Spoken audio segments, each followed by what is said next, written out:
Welcome back to our channel, everyone. Today, we're diving straight into a heart-pounding sci-fi adventure that'll have you gripping the edge of your seat. Picture this, an alien woman, scarlet skin glowing fiercely, locked in a desperate battle against one of her own kind, fighting for freedom she never knew she desired, until a human man changed everything. Trust me, you won't believe what happens when she's wounded, backed into a corner, and forced to make a life-altering choice. You'll need to hear the entire story to discover exactly how far she'll go for the human who taught her rebellion. Before we jump into it, make sure you subscribe and hit the bell icon. Your support means everything to us, and subscribing is the best way to stay updated with more thrilling stories. While you're at it, leave a comment below. Where are you tuning in from?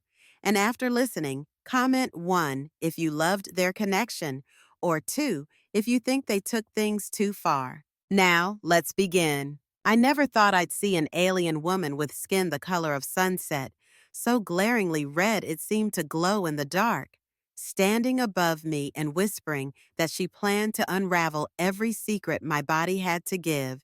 Yet here I am, lying in a pit that smells like iron and damp moss, with debris from the jungle's leaves scattered around my elbows, and a pulsing ache in my side that tells me I've fallen a good 20 feet. My throat is raw from the scream that tore out of me when I first realized the ground itself was giving way. Just as I start to grit my teeth against the pain, the hush of the canopy splits to reveal her face. A shock of bright hair, ashen white against her crimson complexion, hangs over a high brow. Something about her gaze makes every hair on my arm stand on end. It's not the fear of the unknown, or even that she's alien. It's something deeper, like she sees right through my facade of bravado. She speaks. "You humans, always rushing forward, never looking up." Her voice resonates with a quiet confidence that echoes against the steel-lined walls of the trap. The second she lowers herself into the pit, I catch the subtle ripple of muscle beneath her strange bodysuit. She moves as though gravity is an afterthought, effortlessly dropping beside me. I try to push myself up, but the moment I shift my weight, her hand presses something cold and metal against my neck. My vision blurs with raw panic. In that disoriented fog, I catch bits of her words. "You, worth testing, if your instincts matter." Then a sting, like a needle injection. My lungs seize, protesting some unknown chemical, and a wave of dizziness hits like a physical blow. Just before everything goes black, I glimpse her leaning close. Her eyes are slitted with intrigue, like she's deciding which piece of me to probe first. This instant, a heartbeat of fear and shock burns itself into my memory. I'm not sure who she is or what she wants, but there's a new weight in the air, and I know that if I ever see daylight again, I'll never be quite the same. Reader check-in. Where are you reading this from? Comment 1 if you're hooked so far, or 2 if you think I should ramp up the intensity. Let me know. I come to in a place that could be a high-tech laboratory or a luxurious spa. The walls have no visible lamps or bulbs. Instead, the surfaces themselves emit a gentle white glow that reminds me of the first light of dawn back home. My body, on the other hand, is strapped tight to a slab that feels suspiciously like an operating table, except it's slightly reclined, almost as if someone wanted me comfortable in my captivity. My mouth is cotton dry, and my muscles feel simultaneously stiff and weightless, the after effects of whatever injection she gave me. Suddenly, a door slides open with a faint hiss, and my captor appears, standing nearly at my eye level.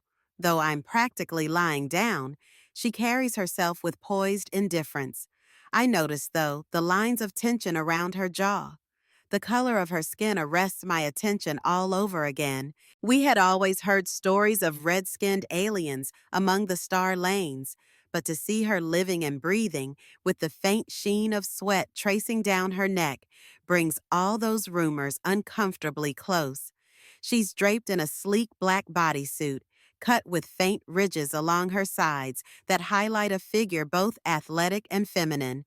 Her name, I learn in a single clipped exchange, is Theresa, or that's the only part of a much longer name I can pronounce. She glides toward me, wrist device blinking as she passes it over my body. A soft beep, then another beep near my chest. She raises an eyebrow. Increased heart rate, mild spike in cortisol, and, she says, eyes narrowing, mild arousal levels. Interesting. I'd laugh if I could.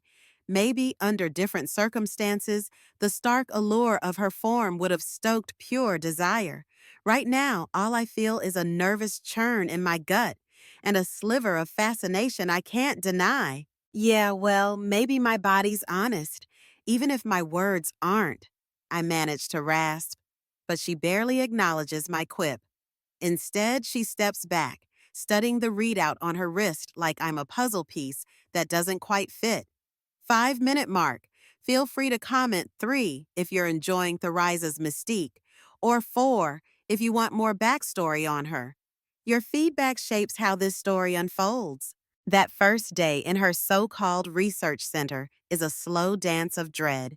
She returns at intervals, sometimes minutes, sometimes hours, always armed with new instruments or updated scanning protocols.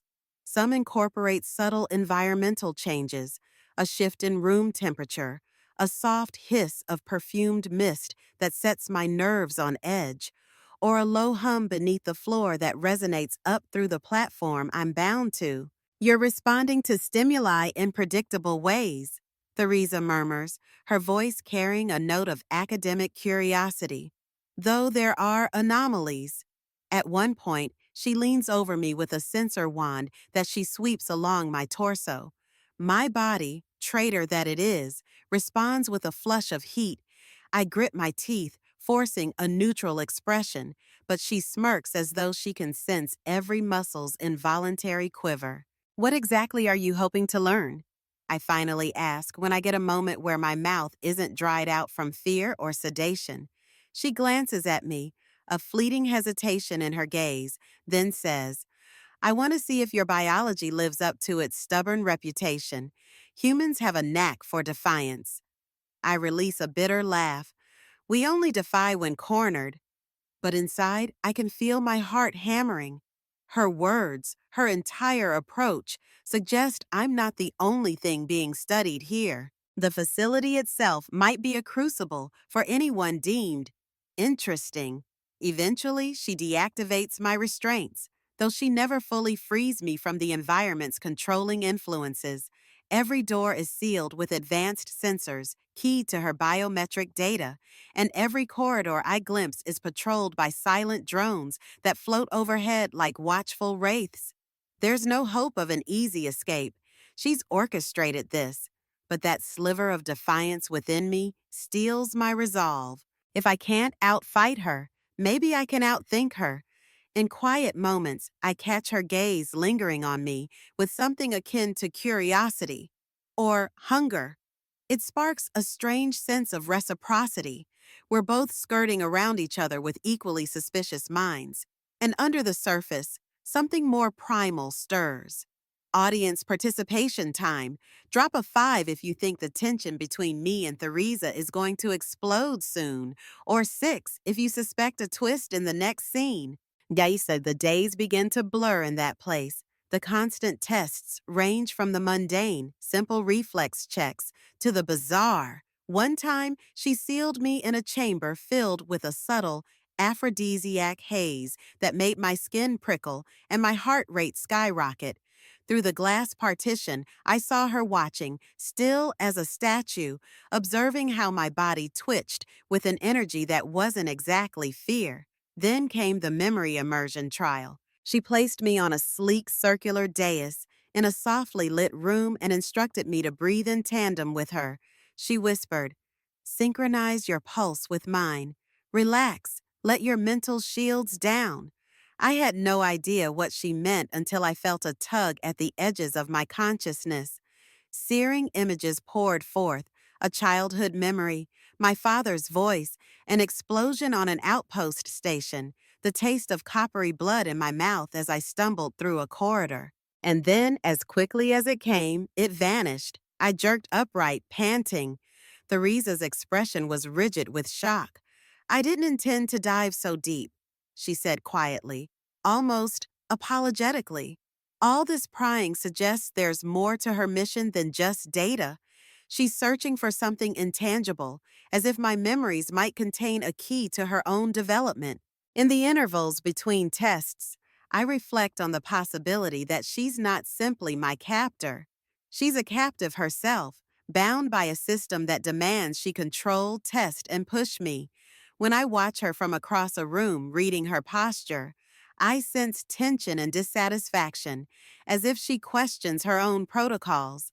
One day, a chance arises. She's distracted, analyzing my adrenaline response after a forced confrontation with two lesser guards. While she's busy, I manage to slip out of the chamber into a side corridor. I almost make it to an outer deck before a soft voice behind me says, "You'll only be recaptured if you attempt to leave now." I spin around to see Theresa, unarmed but resolute. "They're not letting me go," I challenge. She tilts her head. "You haven't convinced me you're worth freeing yet." Her tone is cold, but there's an undercurrent of doubt, as if she wonders whether there's a bigger game to play if she sides with me instead of against me. Pause here and leave a comment. 7. If you're rooting for me to escape immediately. 8. If you want me to form an uneasy alliance with Theresa. Your vote matters. I'm marched back to my chamber at pulse rifle point by one of her subordinates. Oddly, though, my cell isn't sealed shut, and the intangible barrier that usually pins me to the bed's surface is deactivated. "Don't try to run again," warns the subordinate, a shorter but no less intense alien with a swirling pattern dyed into his maroon scalp. "Theresa still has plans for you." I spend the next few hours pacing like a caged tiger. Part of me seethes at the casual way these people handle my confinement, but another part roils with intrigue. Why did Theresa stop me so calmly, rather than punishing me or sedating me again? My mind whirs as I piece together her contradictions.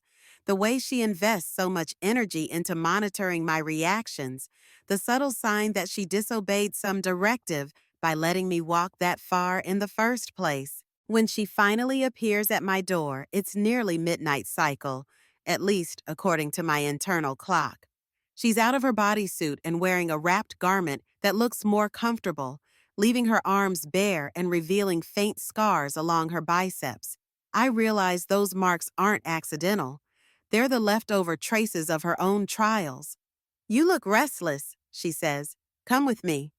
This time, there are no handcuffs or ominous scanning devices. She leads me down a spiral hallway until we reach a secluded, dome-roofed chamber. The walls are lined with images of what look like star maps and scribbled research notes in a language I can't read. "I want to show you something," she says softly, pressing a panel. A segment of the dome slides away, revealing the nighttime sky. Stars shimmer above us, close enough to pierce the hush of the facility. She deactivates a chunk of the barrier so a breeze slinks in, carrying the scent of exotic flora. "My people believe that if you conquer your emotions, you conquer fate," she murmurs. "I used to believe that too, but your presence here—" She trails off, uncertainty clouding her features. "You threaten everything I was taught." Quick check. 9. If you think Theresa is starting to care. 10 if you suspect an imminent betrayal. Don't hold back. I want to read your theories. While we stand under that open dome, I sense the unspoken friction between us.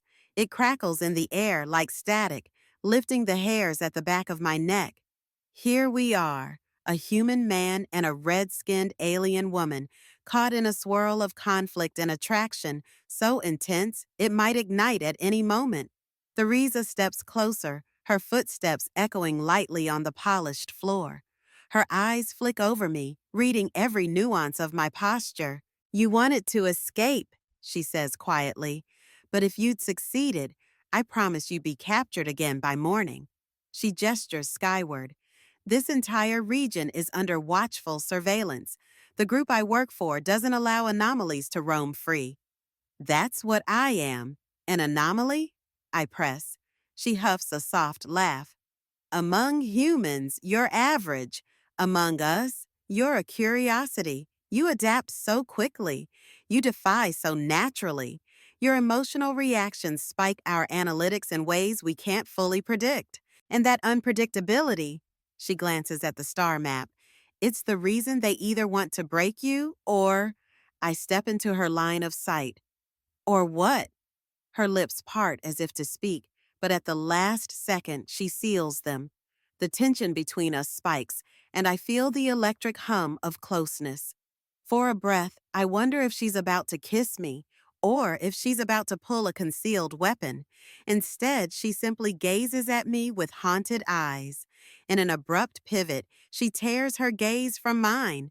Go back to your chamber, she says. Rest. I have to decide what comes next.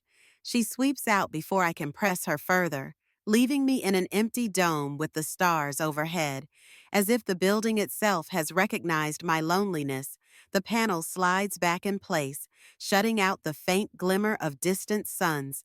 I swallow the knot in my throat, aware that we're dancing on the edge of something neither of us fully understands. Soon, the adrenaline from the near escape fades, replaced by an unfamiliar ache. It's not just longing, it's an unsettling sense that she and I are far more connected than captor and captive should ever be. New checkpoint, comment 11 if you're feeling the chemistry, or 12 if you want a different turn in the plot. I'm all ears. I don't see Theresa the next day, but I discover evidence of her presence everywhere.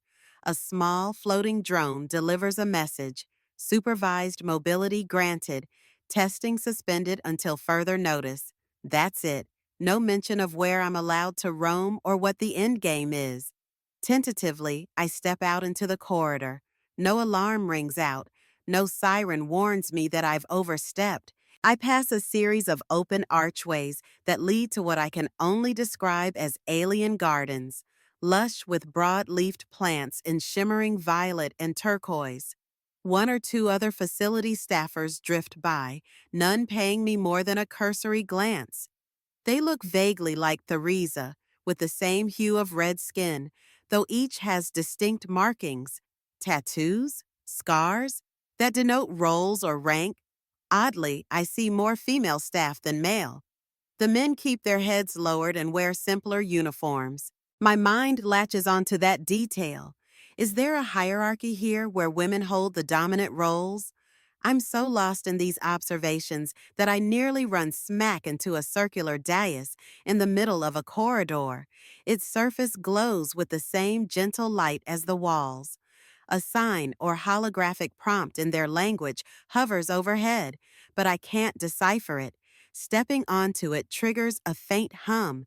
I half expect to be scanned or teleported, but nothing so dramatic happens. The dais merely records me, if the flicker of overhead sensors is any indication.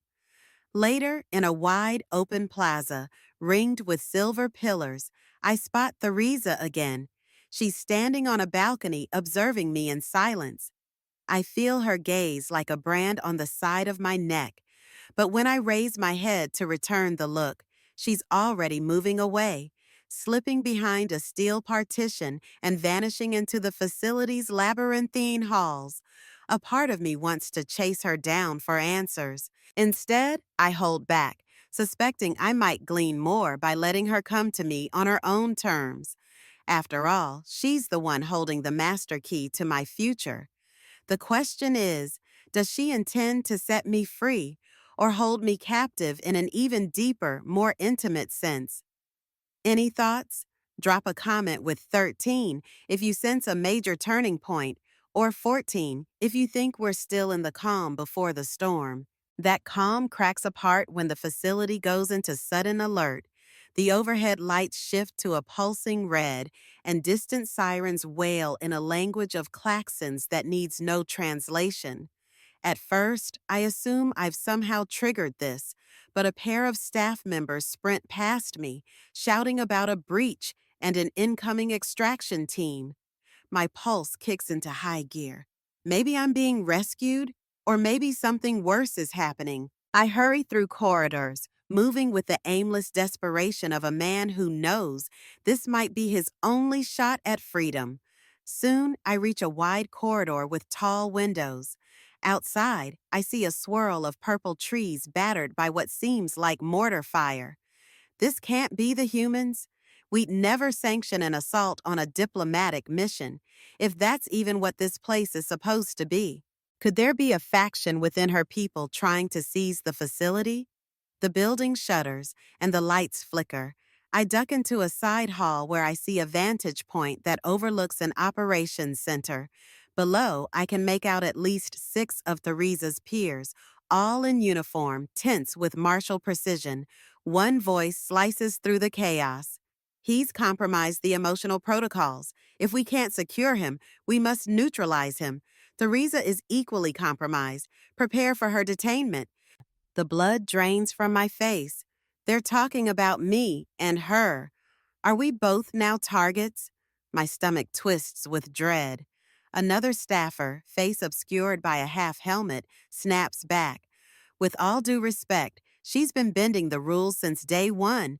If they go off grid, we'll lose the data. Council will want them brought back for memory extraction. I pull back, my heart hammering. So that's it. We've apparently stepped beyond the line of permissible exploration. Every doubt, every moment of illicit tension she and I shared has made us both liabilities in the eyes of this twisted system. I'm about to retreat when the glass behind me slides open.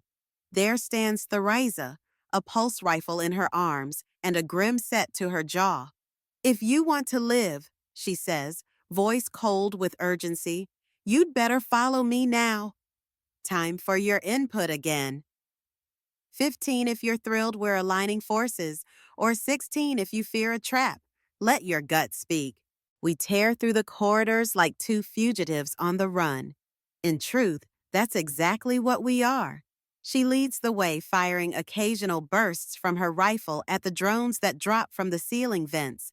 The facility's sophisticated walls flicker with the glow of emergency lighting, turning the halls into a hellscape of shifting red and black. Everywhere I look, I see staffers in a frenzy, some fleeing, others forming small squads to chase us down. We cut through a half-collapsed passage that must have taken a direct hit from the outside bombardment. Twisted metal beams block our progress, but we manage to climb over them, cursing with every slip. At one point, I catch her as she loses her footing, and our eyes meet in that moment of precarious balance. There's a silent understanding that we're way beyond captor-captive dynamics. Survival is all that matters. When we finally burst out into a hangar bay, the scale of the assault becomes clear. Smoke and flame vent from the upper spire of the compound. Pods lie in ruin on the hangar floor, their shells cracked.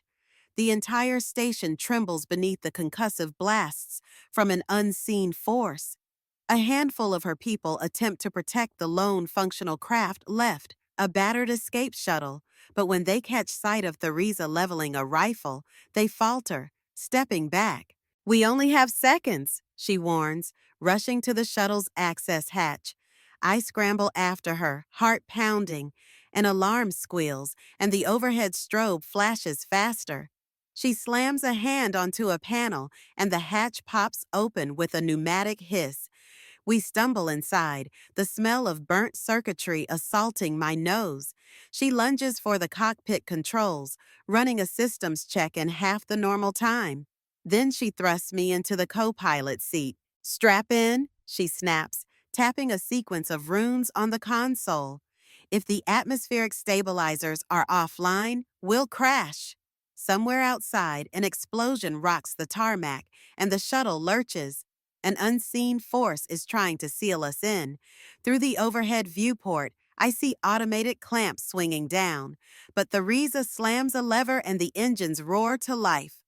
Hold on, she yells, not looking back. This might kill us. Real talk, 17. If you want us to make a daring escape, or 18 if you think we'll be shot down.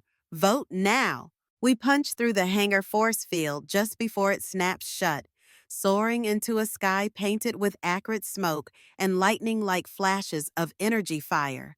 The craft rattles violently, and the console erupts in sparks.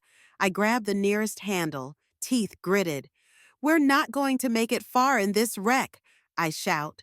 Theresa's face is set in grim lines as she wrestles the joystick. "I only need to get us out of scanning range," she fires back. "If we can slip into the lower atmosphere, they'll have trouble tracking us with the base's sensor net offline." Below us, thick jungle canopies stretch in every direction, broken by jagged spires of rock that jut up like the teeth of some ancient beast. The shuttle's wings slice through swirling plumes of humidity. Alarms keep blaring, and the display shows multiple system failures. Navigation glitch, hull integrity compromised, stabilizers at 30%.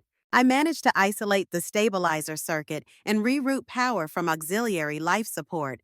"We're going to have thin air, but maybe it'll keep us from falling out of the sky," I say, sweat trickling down my temple. Her eyes flick to me, a mix of gratitude and urgency. "Good.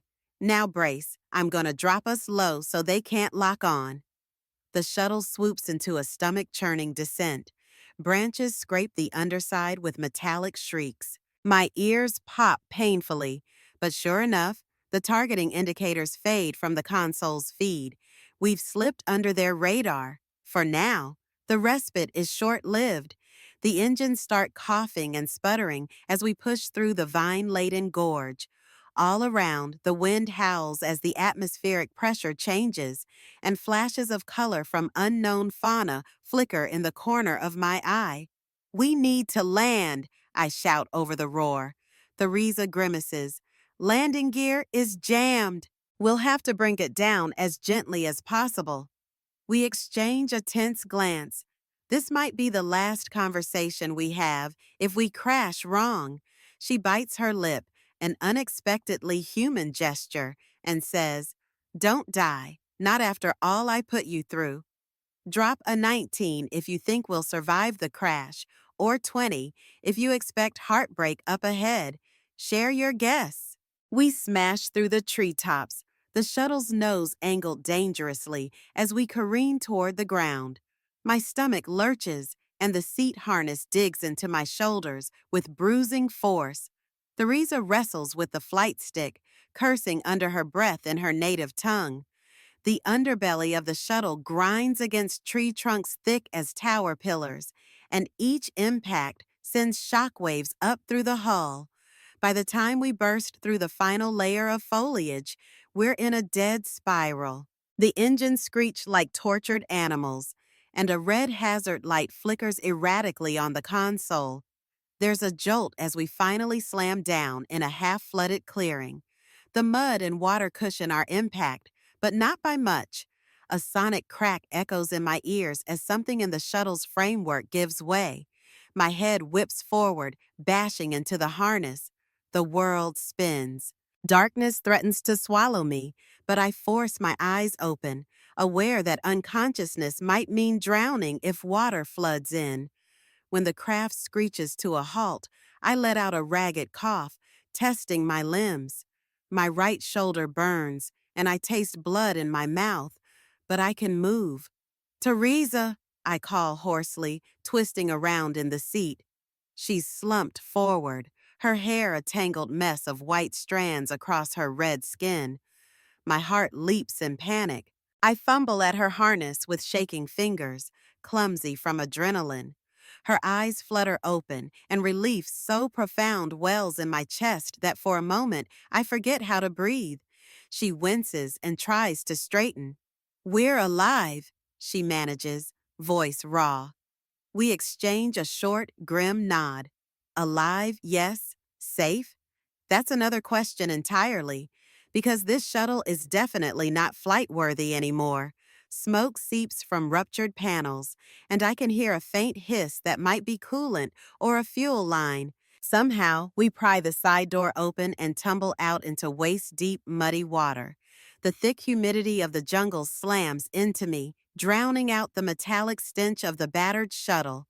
Above, the canopy is so dense that only fractured beams of sunlight pierce through, illuminating swirling clouds of insects. We're in the middle of nowhere, our only advantage being that if we're hard for rescue to find, we're also hopefully just as hard for our pursuers to locate, at least for now. We push and wade through the mud until we reach solid ground, collapsing in a heap beneath a massive tree whose broad trunk forms a natural barrier. Theresa groans softly, inspecting a gash on her forearm. It's bleeding sluggishly, the color surprisingly dark, almost purplish. I tear off a scrap of my tattered shirt and wrap it around the wound as a makeshift bandage. She watches me with a guarded expression, but doesn't resist. "Thank you," she says, her voice thick. Even now, she exudes a certain poise, though the lines of exhaustion crinkle around her eyes. "Don't mention it," I reply, pressing the fabric tight to stem the blood flow. Our shared predicament feels surreal. Not long ago, she was my captor in a gleaming facility. Now we're stumbling together in a swamp-like jungle, forced by necessity to rely on one another. We find a cluster of rocks for shelter, clearing away vines to create a narrow hideaway. It's not comfortable, but it's concealed from aerial view. Once we settle in, she finally meets my gaze. "They'll come for us," she says, trembling with a mixture of anger and fear. "Maybe not now, but soon. I was a high-level researcher with privileged access. They won't let me vanish with you." I hold her stare. "Then let's not be easy to catch." She snorts softly. "You talk like it's that simple." But even as she says it, I catch a spark of determination lighting up behind her eyes, the same stubbornness that's been building since she realized her superiors wanted to suppress whatever made her different.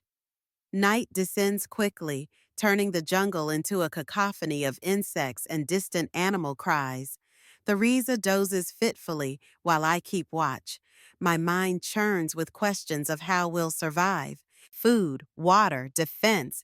This environment is harsh enough, and that's without factoring in the search parties. Yet there's something in the heavy air here that's oddly freeing. Maybe it's the anonymity of being lost. Maybe it's the knowledge that we're no longer following rules set by others. We're forging our own path, however desperate it may be. Halfway mark. Leave a 21 if you want to see more survival challenges, or 22 for a focus on personal conflict. I appreciate every comment. We travel by daylight, forging a shaky truce with the jungle itself. Theresa, in the facility, seemed so in control. Out here, though, I sense her uncertainty. She's a child of technology and lab protocols, not of mud and undergrowth. Still, she adapts. We both do.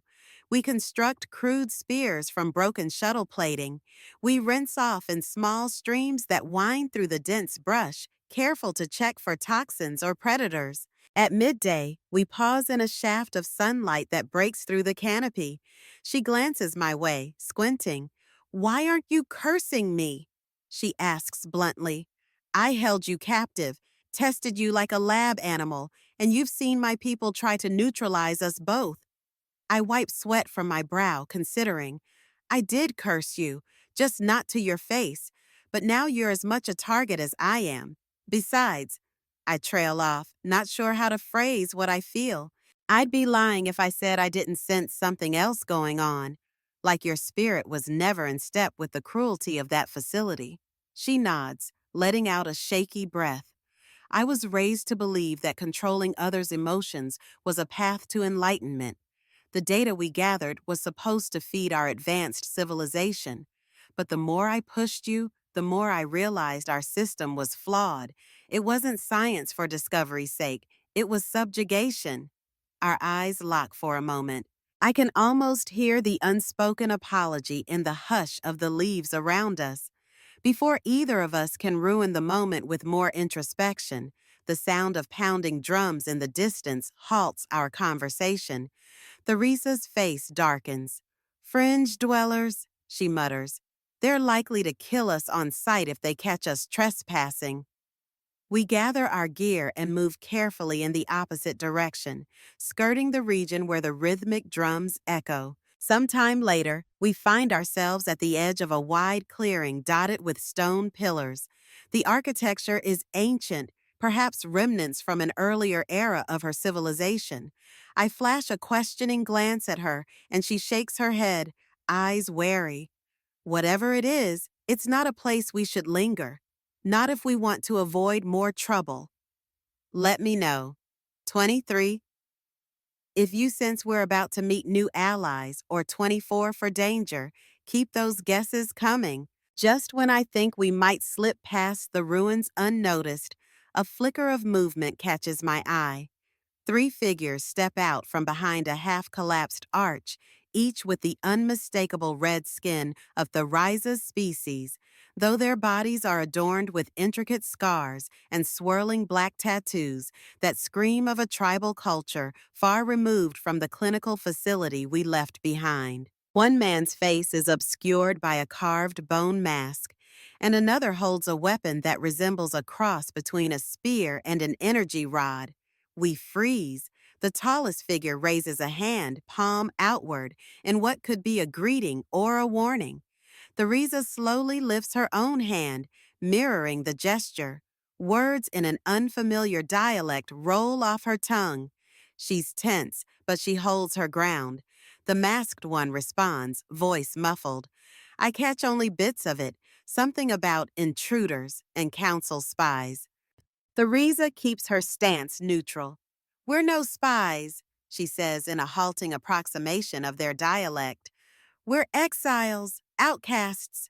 She shoots me a look that says, don't move. The man with the spear rod steps closer, scanning our ragged clothing, the makeshift weapons. He points at me, a guttural phrase tumbling out that I can't decipher. Theresa's expression tightens. He says they haven't seen many humans, she murmurs to me under her breath, but they know of your kind from old rumors. I think they're deciding whether to let us live. My mouth goes dry. This is one of those moments where blind luck might tip the scales more than reason.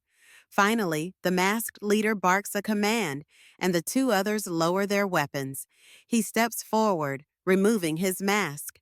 His gaze lands on Theresa, then on me, and I sense no love in that stare, but I also sense curiosity. He speaks directly to her. Theresa listens intently, then nods, posture deflating a bit. They'll let us stay the night in their camp, but we need to prove we're not allied with the facility. Part of me wonders how we can possibly prove such a thing. But the alternative, wandering the jungle alone with a lethal tribal faction at our backs, sounds worse. Let's pause. Drop 25 if you think an alliance is brewing, or 26 if you suspect betrayal. I'd love to see your predictions. We follow them to a settlement hidden among towering trees. It's hardly a village in the typical sense. No huts in neat rows or farmland. Instead, they've carved dwellings into the trunks themselves, bridging from tree to tree with rope-like vines. Near the center is a clearing where fires crackle, and groups of these tribal viraris, Theresa's people, though clearly a different clan, sit in circles, speaking in hushed tones. The masked leader, who introduces himself, through Theresa's translation, as Javor, escorts us to an empty platform strung with broad leaves for bedding. It's exposed, but at least it's off the ground. He warns, "We watch you. Any deception, we kill." The blunt threat needs no translation. Theresa and I settle there, and she tries to explain the tribal structure. They don't trust the facility. They call it the machine hive, a place that rips the soul out of our species' most sacred instincts, emotion, connection. The facility's manipulations are sacrilege. She hesitates, swallowing. I never realized how deeply the friction ran until now. We rummage for something to eat. One of Javor's people tosses us fruit wrapped in leaves. The taste is bitter but filling. As we chew, I notice that the tribal dwellers occasionally cast furtive glances our way. They seem particularly drawn to the bruises on Theresa's arms and the battered cast of my face, as if reading a story in every mark. Night settles in. A woman with elaborate braids of silver hair approaches, placing a large bowl of water near our platform. She says something to Theresa, who nods. Once the woman leaves, Theresa translates. She wants us to wash away our old allegiances, symbolically, before we can be accepted here. It's both a courtesy and a test.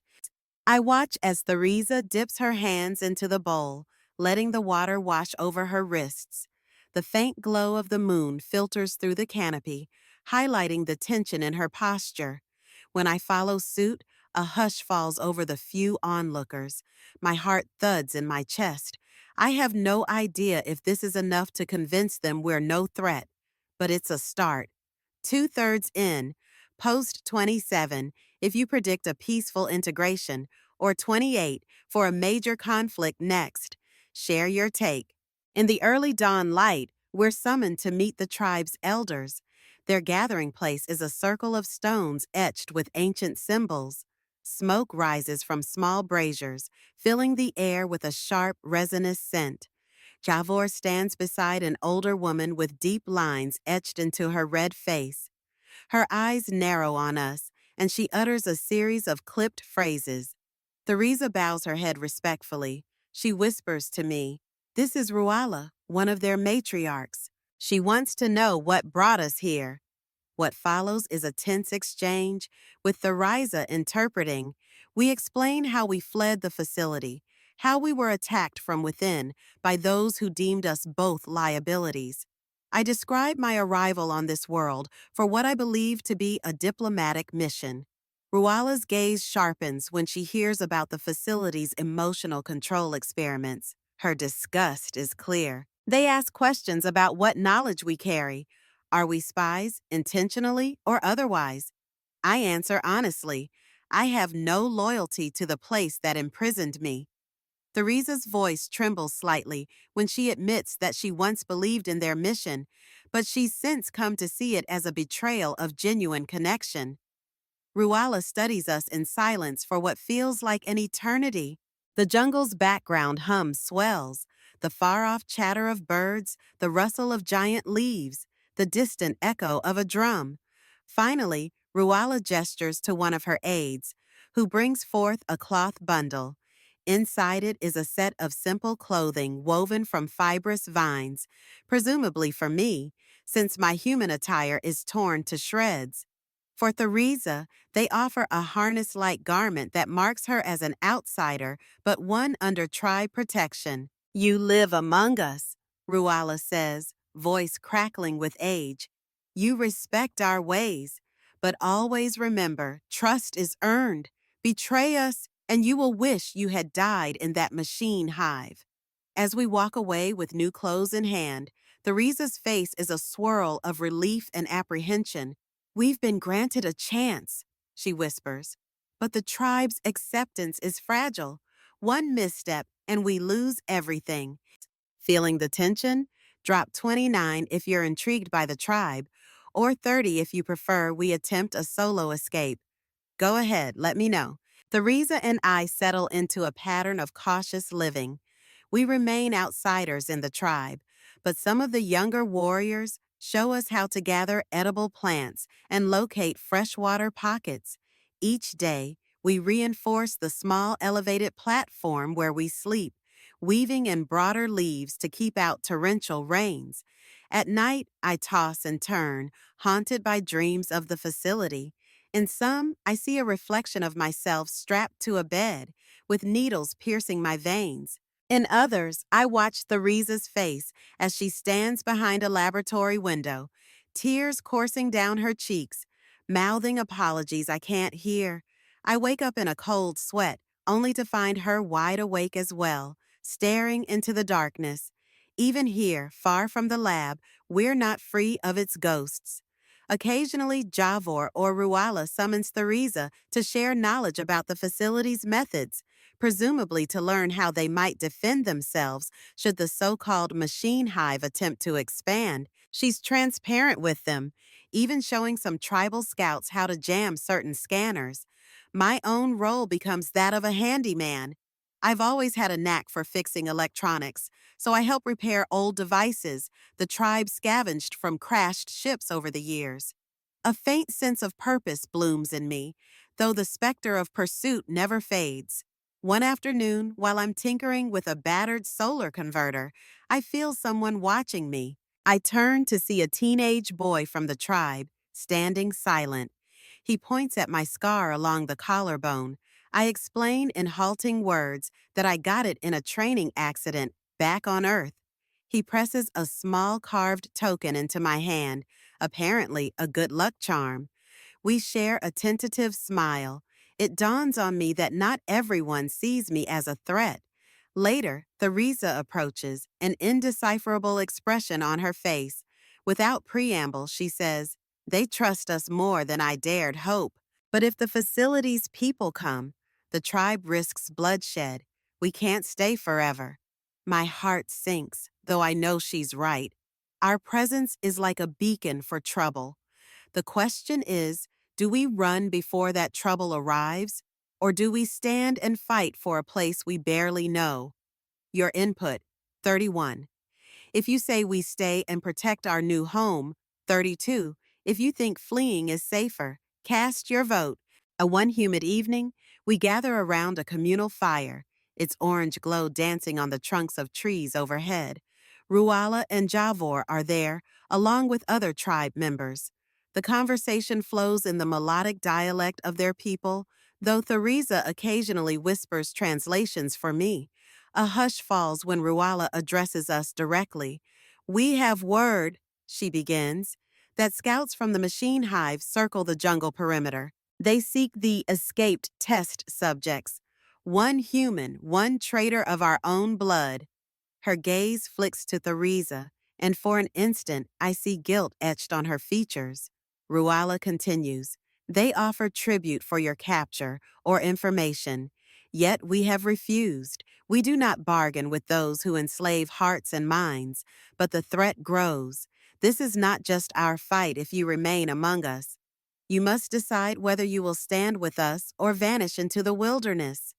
Theresa and I exchange a heavy look. We haven't spoken explicitly of what we'd do if the hive found us. Now, that moment of reckoning has arrived. The tribe's willingness to protect us humbles me, but I also know it puts them in danger. Theresa's voice trembles slightly as she responds in their dialect, with occasional clarifications to me. "I brought him here, and I have no illusions about the horrors the hive can unleash. We will fight with you if that is your wish, or we will leave to spare you from bearing our burden." There's a muted discussion among the tribe, the crackle of fire punctuating their quiet debate. Eventually, Havor nods at Ruala, who speaks in a firm tone. "You stay and fight. Our ways do not cast out those who come in peace and sincerity." I swallow thickly, sensing both gratitude and dread. I can fight, yes, but what are our chances against a systematic, technologically advanced force? The tribe has cunning and the advantage of the terrain, yet we're up against an entity that once threatened an entire star sector. My gaze flicks to Theresa, who stares into the fire, her face resolved. "We've made our choice." Check-in. 33 if you're ready for an epic showdown, or 34 if you anticipate stealth is the better option. Let's hear your voice. Over the next few days, preparations become frantic. Tribespeople sharpen spear rods, reinforce barricades, and dig pitfalls disguised under loose foliage. I help rig improvised explosives using old shuttle components, while Theresa instructs the tribe on how to scramble the facility's tracking frequencies. The tension is palpable. Even the children sense something big is coming, though they feign normalcy with half-hearted games around the fire pits. One evening, I noticed Theresa gazing out over a ridge where the dense canopy opens briefly to reveal the sky. She's holding a small device, one of the last remnants from the crashed shuttle. It's a beacon, she explains softly. If I activate it, it might reach orbit or a passing ship. Could be your people, could be mercenaries. Her fingers tighten around it, but it also draws the hive here like a siren call. My pulse thuds. The possibility of contact with Earth beckons like a seductive promise.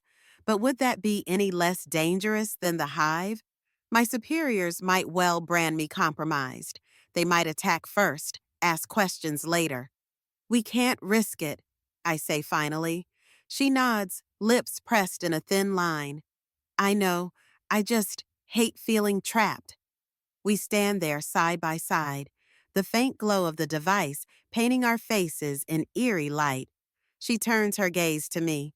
Remember when you asked me why I didn't dissect you? Or why I didn't just kill you outright? I nod, recalling that raw frustration in the early days. I never had a precise answer, she admits, voice hitching. Only that each time I looked at you, I felt conflicted, like there was a part of me longing to break free, a part that recognized itself in your resistance. Maybe that sounds foolish. I reach out and squeeze her hand, feeling the warmth of her crimson skin. It's not foolish, I murmur. It's the reason we're both here right now, risking everything. We need something beyond survival. For a long moment, we stand like that, letting the gravity of our situation settle around us. We're an unlikely pair, one once captive, one once captor, caught between a powerful enemy and a tribe that has decided to protect us.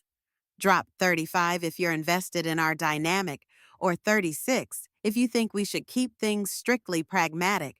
I'd love your input. On the eve of the final confrontation, scouts return to camp with urgent news. Facility forces, 8 or 9 strong, are advancing stealthily through the eastern quadrant. They're heavily armed, bearing sleek rifles and sensor drones. Though small in number, their technology puts them at a dangerous advantage. Javor, Ruwala, and the tribe's warriors gather in a half-circle around a rough map etched into the dirt. Theresa kneels, pointing out terrain features that might hamper the enemy's movement. She outlines a strategy. We funnel them here into the gullies. The thick canopy overhead will block their aerial drones, and the moisture in the gullies will scramble ground-based sensors. We can strike from multiple angles. Ruala nods thoughtfully, turning to me. You said you understand how to rig traps with your explosives. Place them along the ridge. When they try to circle around, we detonate. It hits me just how serious this is. I see the lines of worry in every face. These people are not a professional army. They're tribespeople defending their home, and I, a human with minimal weapons, am part of their last line of defense. My chest tightens at the sheer weight of responsibility. As the plan finalizes, the group disperses to prepare. Theresa and I linger, sharing a long look. For a moment, words feel superfluous. Then she steps close, pressing her forehead to mine, a gesture that resonates strangely intimate in her culture. My breath catches. I'm glad we met, she whispers, even if everything else has been complicated. I don't know how to respond. Instead, I wrap an arm around her. The memory of that first moment we locked eyes in the lab, the storm of mistrust and unspoken tension, feels like a dream from a different lifetime. Our bond might be fragile, but it's real. A hush falls on the camp as everyone gets into position. Javor leads a band of warriors to the western flank, intending to create diversions. Ruala coordinates from a vantage point high among the trees. Theresa and I go east with a half-dozen scouts. We crawl over roots, weaving among giant ferns. The distant whir of facility drones grows louder. Our hearts hammer in time with the swaying of the branches. Last chance for predictions before the battle. 37, if you think the tribe will prevail. 38, if the hive's forces overpower us. Type your best guess. The battle begins in a hush. A single flash of movement from the shadows reveals the first facility soldier. His weapon, polished and lethal, raised in a lethal arc. Theresa signals to the nearest scout, who triggers a trap. A snare snaps upward, ensnaring the soldier's ankles. He tumbles hard. Before he can regroup, a warrior emerges, spear rod thrusting forward in a quick, practiced strike. A second soldier fires a bright pulse, singeing the trunk of a massive tree. Smoke and burnt bark fill the air. Chaos erupts. I prime an improvised explosive, heart pounding as I toss it near a cluster of advancing drones. The blast shakes the jungle floor, sending leaves and charred mechanical fragments spiraling upward.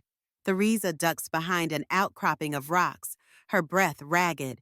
She returns fire with a salvaged energy pistol, forcing two soldiers to retreat deeper into the gullies. The muddy terrain works against them, and the tribe's ambush tactics sow confusion, yet the facility's armaments pack a punch.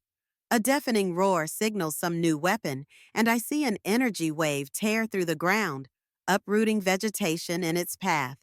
The intensity of the fight surges. Warriors clash with facility troops in a swirl of archaic weapons versus sleek technology.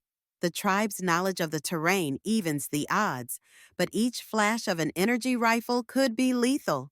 Around me, the air crackles with tension and fear. A stray pulse beam slams into a tree near my head, and I drop, ears ringing.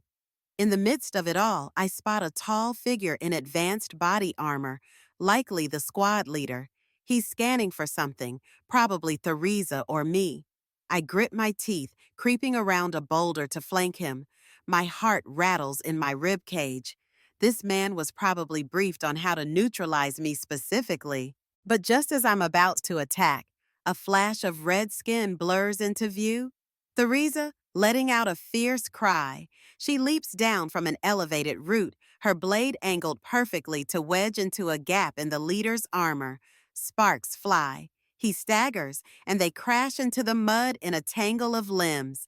On the edge of your seat, 39 if you predict a narrow victory, 40 if tragedy lurks. I'm reading your comments. Time seems to slow as Theresa wrestles with the squad leader in the muck. He manages to throw her off with a powerful twist, but she lands on her feet, chest heaving. Her eyes blaze as if lit from within. Around us, the tribe is pressing the advantage, forcing the remaining facility forces to withdraw deeper into the gullies. But this one soldier, with his advanced armor, stands as the bulwark of their assault. I dash in, raising my spear rod, only to be met with a jarring blow from the butt of his rifle. Stars dance across my vision. A grunt escapes me, and I topple sideways. Before he can finish the strike, Theresa lunges, hooking her arm around his weapon to knock it off course. A sizzling bolt shoots skyward, scorching the canopy. The soldier whirls on her, hissing in a language that might be cursing. She responds in the same tongue, rage pouring out in venomous syllables. Their exchange is brief, but even from the tone, I understand it's personal. Something about betrayal. Something about how she's defied everything the facility stands for. Then he lunges with a hidden blade, catching her across the ribs. She cries out, staggered by the wound. I clench my jaw, ignoring the throbbing pain in my own side, and hurl my spear rod. It strikes the soldier's shoulder plate, jamming into the joint. He reels. It's the opening Theresa needs. With a guttural scream, she strikes him across the face with her forearm. The blow is brutal, a final retort. He collapses, stunned. Panting, I stumble over to Theresa, pressing a hand to her side, where blood seeps through her makeshift outfit. She grimaces but stays upright. All around us, the drones that remain in the air flicker and spiral as they lose control. Javor and the others must have managed to jam their signals. One by one, the facility soldiers retreat. A few are taken prisoner by the tribe. The rest vanish into the undergrowth, likely carrying tales of our unexpected resistance. When the dust settles, the clearing is a patchwork of scorch marks and broken weaponry. Smoke lingers, and the moans of the wounded echo beneath the broad leaves overhead. Then a collective cheer, raw and triumphant, arises from the tribal ranks. They've defended their home and repelled the invaders. Theresa sags against me, her breath coming in sharp gasps. I cradle her head, noticing the glaze of pain in her eyes. Through gritted teeth, she manages. We won. I can only nod, heart still racing. We fought a battle we never asked for, but if it means freedom for us and the tribe, then perhaps it was worth every risk. Because in that moment, as the rising dawn illuminates her red skin and the battered jungle around us, I realize we're forging a new future, one we get to define on our own terms. In the quiet aftermath, as dawn breaks and the dust finally settles, I look over at Theresa, my pulse slowing. Her crimson skin glistens, streaked with dirt and sweat, but beneath it is a serenity that neither of us expected. She catches me staring and offers a weak but genuine smile. You think we can build something new here? She asks softly. I squeeze her hand gently. We already have. This is just the start. And around us, the tribe starts gathering their wounded, murmuring softly in relief and disbelief. It's a moment of clarity. We haven't just survived, we've changed things forever. Now, dear listeners, it's your turn. Comment 41 below if this was the ending you hoped for, or 42 if you want even more of this epic story. And don't forget to tell us where you're joining us from. Your feedback helps shape our future adventures.